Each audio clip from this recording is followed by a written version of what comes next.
Happy Monday, everybody. Welcome to the Brownwood Lions Coach Show here on KOXE. I'm Derek Stuckley, along with Brownwood Lions head football coach, athletic director Sammy Burnett. How are you this fine, rainy Monday, sir? Well, it's baseball season and softball season when the rain starts coming in and it gets cold and rainy for so many days. So baseball started off last Friday, got a little work in Friday and Saturday, and now here the rain is, so I feel for them. But it's baseball season. Well, last Monday it was snow, so we're moving in the right direction. I know it. It's crazy. It may be dry eventually. Eventually. But we do need the rain, that's for sure. It's just difficult for those kids and coaches have been anticipating the start of their seasons, and now they're put on halt and having to figure out, practice times where they can get in the indoor and things like that to practice. But, pretty soon that'll all be solved. So we're trending in the right direction for sure. So should we update everybody on what's happened since last time we graced them with our presence? Well, let's do. Again, we had games moved because of weather to Wednesday, so our basketball played Stephenville on Wednesday. Girls were victorious. It was a close ball game, and we sort of got with it there at the end and took over. So congratulations to Coach Schwartz and the girls for their victory. Our boys were not victorious. Dropped another game. They were off this Friday, so hopefully they had some time to work on some things that they felt like they needed to work on. So they'll both be taking on Graham tomorrow at home. Glenrose. Glenrose, thank you. I don't know why that stuck in my mind, but girls will be starting their second round against Glenrose, starting at 4:30, and then the boys will, of course, follow the girls' varsity on Tuesday at Warren Gym. Our girls played Taylor and barely beat them 7-0. A struggle. They made the extra point. They did. Coach Musqueda Walker is doing a phenomenal job with them. I know they got Molly back, so that's big because she was their leading scorer. So I know that they were waiting on that, and that happened. So congratulations to them with a blowout victory over Taylor. And then that sort of wrapped up the week. Boys was canceled. Gerald, something happened with them, weren't able to play, so the boys weren't able to get that game in. Yeah, the girls' soccer team's rolling right along. They won 4 in a row. They're 8-2 overall. Of course, as you mentioned, Molly Oliver's back, so they played most of the pre-district schedule without her. They start district Friday, so they seem to be hitting all the right strides at the right time. Yes, and, I got to see Molly came in the office, was picking some paperwork up when I was passing through, so I got to visit with her, and she is very excited about getting the chance to get back in there and go. She's also a trainer for us during football and helps us with that and water and everything, so got to be able to build a relationship with her. But she's a phenomenal young lady, and I know they were highly anticipating her comeback, and I'm glad that she's getting to go out there and getting to do what she loves to do. Of course, the boys soccer team hadn't played as many games. They've picked up a win so far this season, but a lot of new faces this year, and they got a chance to play one more game before they get in the district. Yes, I got to see them play for the first time the other night. I thought they played that Snyder team that's really good, and I thought they played really well. I had several shots on goal. A couple of them I thought were in, and they just didn't fall for them, but they competed really well. They're physical. They get out there and run around. They know what they're doing. It's nice to see, I don't know a ton about soccer. I know enough about it to watch, and I'm starting to figure it out. A lot of times when the boys play, Coach Musqueda Walker's sitting up there in the press box with me, and I throw my soccer lingo at her, and she laughs at me. But it's fun to see them with the strategy, what they're trying to do, actually running offensive and defenses that are good, and hopefully they'll find a way to get ready where they want to be, so when they hit district, they'll be successful as well. The girls' soccer will be at Lakeview on Tuesday. The boys' game was moved from Godley to Brownwood. It'll be a varsity-only game, and that'll be at 4:30 at Gordonwood Stadium. Boys will play Godley on Tuesday. So Tuesday will be full of basketball at home, and we'll also have boys' soccer at home. So get out and watch them play. If it's rainy or something, they'll still get after it on soccer. That's so right. Bundle up, get on your rain gear, but get out and support those boys. Hopefully they can be victorious, and good luck to the boys and girls basketball. They're going to have their hands full. Again, Glenrose girls are, I think, ranked number 1. They got some really big girls. They're a really powerful basketball team. That's the reason they're ranked number 1. But, our girls don't back down from anybody. They'll go out and compete, and hopefully the boys can get in the win call. Yeah, both Glenrose teams are in first place, so will be tough battles.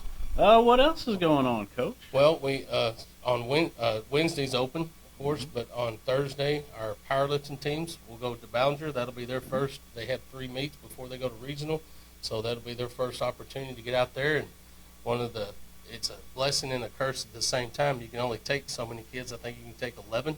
We have a lot of kids participating in powerlifting, which is big for us. Mm-hmm. So we'll have a full slate, full team for the boys and girls going over there. That'll start on Thursday, and then Friday we'll host basketball. Well, I'm just off track today, aren't I?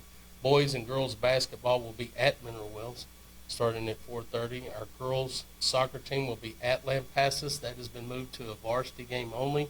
They had grades and participation issues, I think, on their girls' JV, so they consolidated to one team, and that'll be varsity girls at Lampasas, and the boys will host Lampasas at Gordonwood Stadium. Okay. And then I believe on Saturday I talked to Coach Blasik. She says the tennis courts are good to go. Yeah, we have our girls softball team will at Burnett for a scrimmage, so they're starting off their little preparations for their first game. So Coach Mungia, wish them the best of luck. The Brownwood Invitational will be Saturday the 27th, and that'll be at our new tennis courts, which I got to walk. We got to walk through with them. There's some things that they still need to fix for the tennis courts, but man, they look phenomenal. I mean, I'm so excited to see what they've done. I know the kids got to go out there last week for the first time. They were excited about their courts, and they got some logos on the courts now with the leaping line, and they're like, "Don't step on it, don't step on it," you know. So those kids are excited, and that's important, man. Everybody's important in our athletic program, regardless of the notoriety they get. And tennis is a sport that doesn't get as much as they should. But they got a great group of kids. To see them have new facilities is awesome.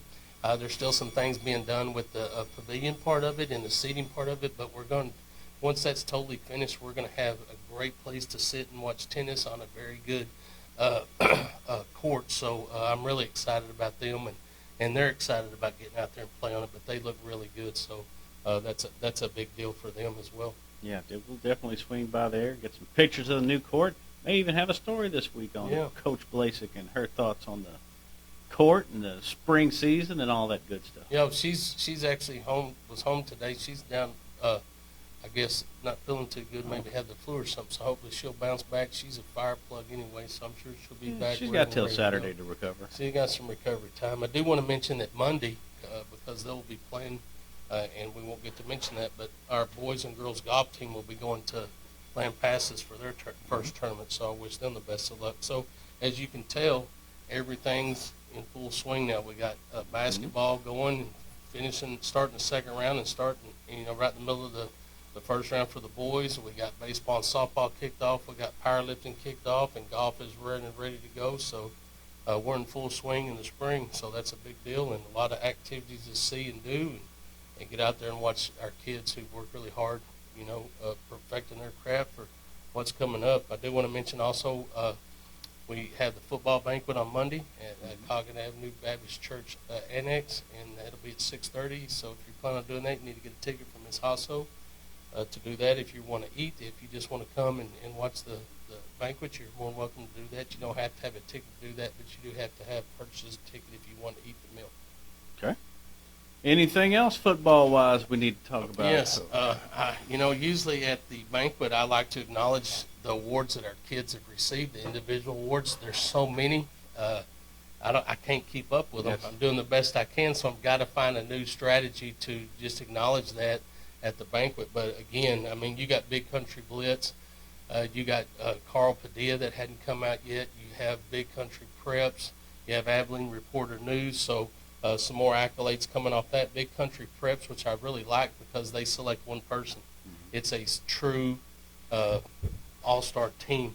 But for us, Icehall was the utility player. Quentin McCarty was offensive lineman. Sam Coleman was a linebacker. And Superlative, Junior Martinez was the special teams player of the year, which was big.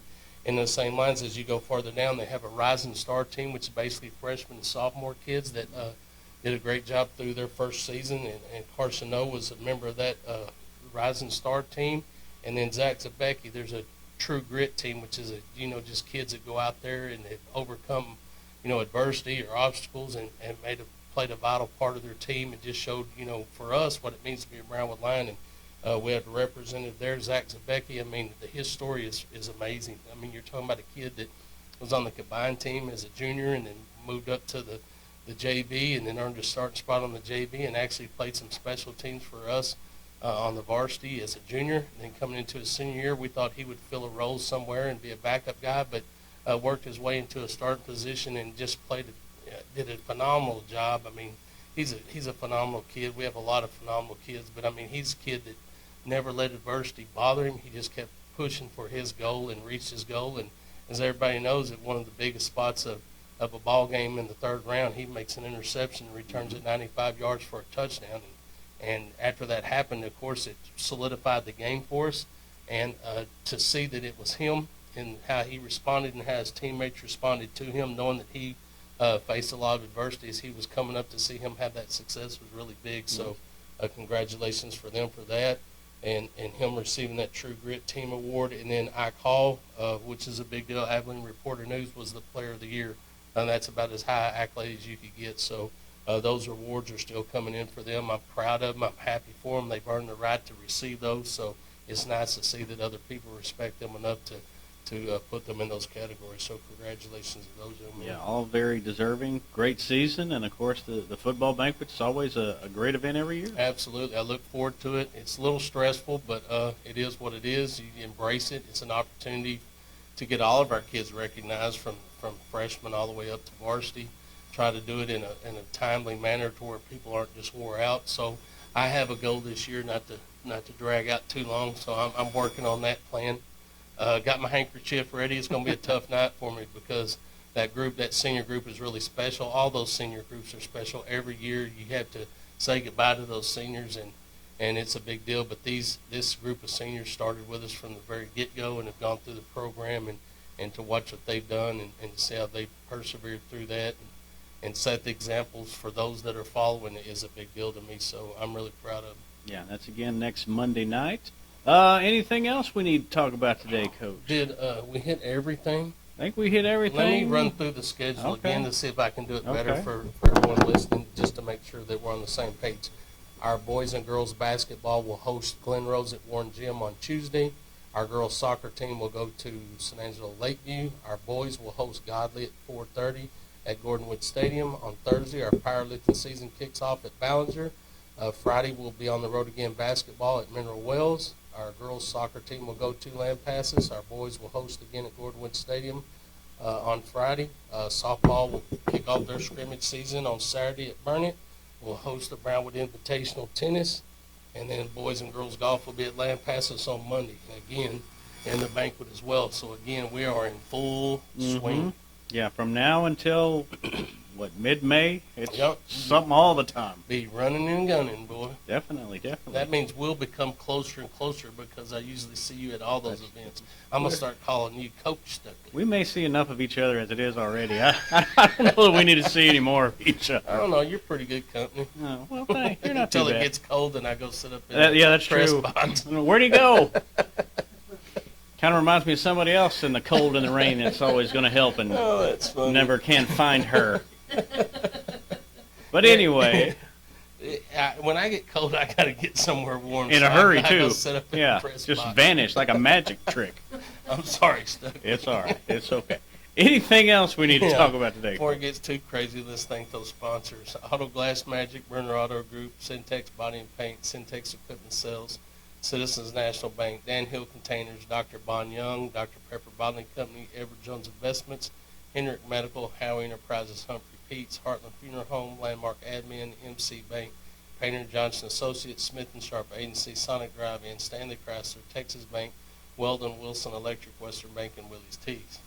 All right, we will be back here Wednesday to recap Tuesday's action and look forward to the rest of the week on the Brownwood Lions Coaches Show on KOXE, KOXE.com, and the KOXE app. Have a great day, Brownwood.